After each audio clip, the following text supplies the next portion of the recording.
Hey everybody, it's Jason Blaha here, and today I want to discuss something that I see in my comments all the time. People will notice that I wear a belt for most of my lifts, and I've discussed in the past because people were like, didn't you used to promote beltless training? I did, and a few years back, I started wearing a belt again, and I made several videos explaining why the overwhelming amount of evidence shows that my reasons for beltless training are just not based on reality. Okay. I've discussed it in detail, so anyone who says, but didn't you promote beltless training at one time? Yes, I did. I started with a belt, promoted some beltless training, eventually went to almost all beltless training, and then realized my philosophy was wrong. It was scientifically incorrect, and even the anecdote from various top coaches around the world showed that it was incorrect. So the combination of those things. So we'll get that out of the way up front, right? I wear a belt, and I wear a belt for almost everything. 95% of my training I have a belt on. People will say, well, I understand why squats and deadlifts, but why benching, why curls, why whatever else.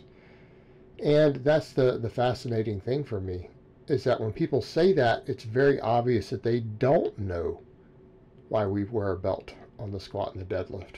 You know, people will say, oh, is it just to protect your back? Well, that's not actually the case. Okay, it's not the case. A belt doesn't particularly help you protect your back. Maybe because you have better core bracing if you brace correctly, it might. But because we're going to have to lift more weight, let's come back over to that point. In order to get the same rate of perceived exertion with a belt, you have to lift more weight.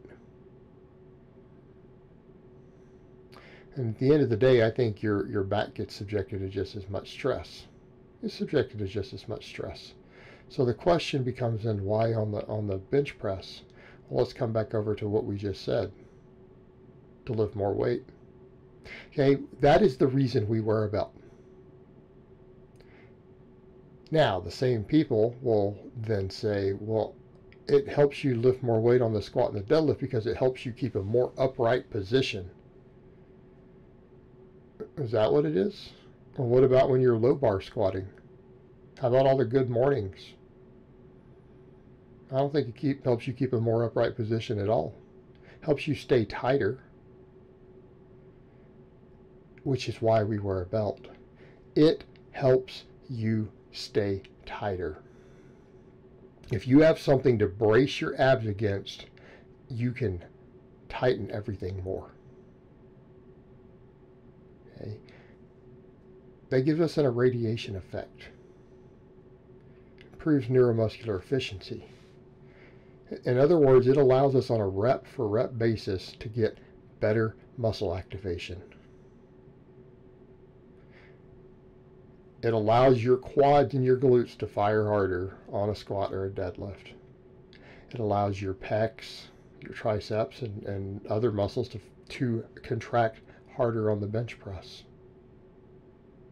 It improves neuromuscular efficiency. Improves neuromuscular efficiency. And it's funny because a lot of people who don't get that will still argue, well, I use a mind-muscle connection on this so that I can contract a muscle harder so to help it grow faster. Well, this is the same reason. This allows you to contract a muscle harder because you are tighter. Same reason we squeeze the bar as hard as possible. People get that. We can put someone on the bench press and then you have them squeeze the bar as hard as possible so that they can keep a better bar position.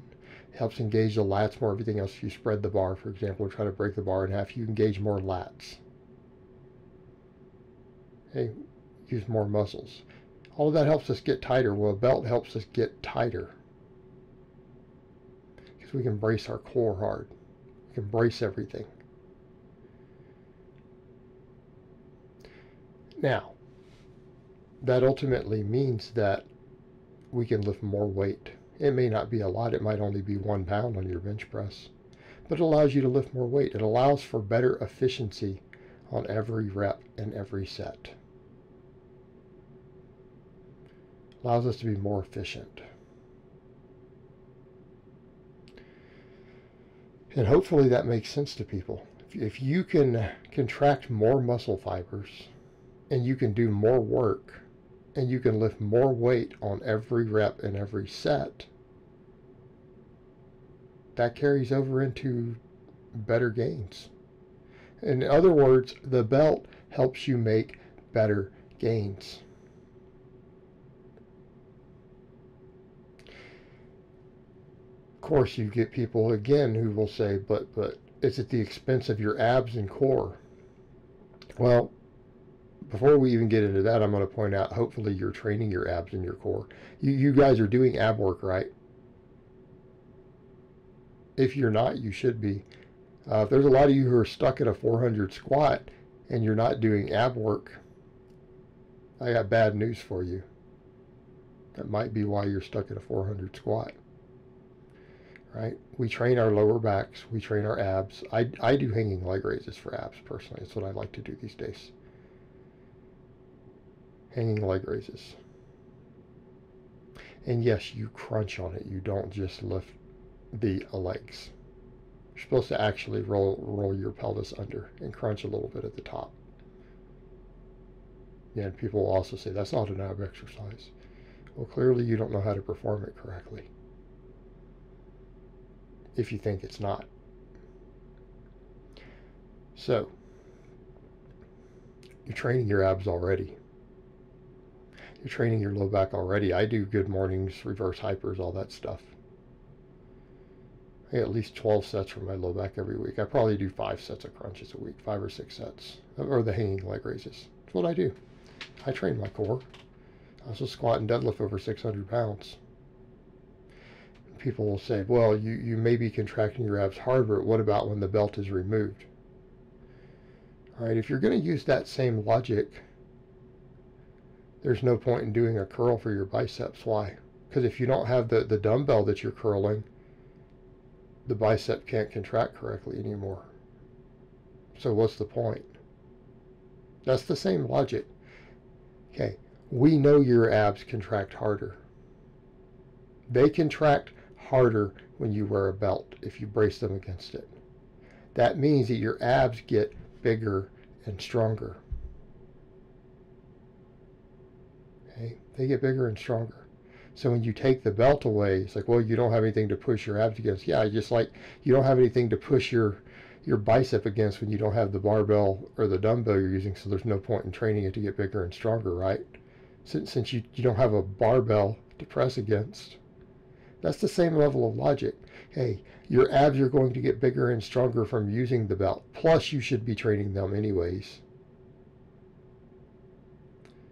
If they're bigger and stronger, they're still bigger and stronger when the belt is removed. In other words, if you get hit in the gut, whether you're boxing on a playing field, something happens where you get hit in the guts. Well, when that blow hits you in the stomach, you do have something for your abs to press against, and your abs are bigger and stronger. So yes, it carries over to the real world when the belt is gone.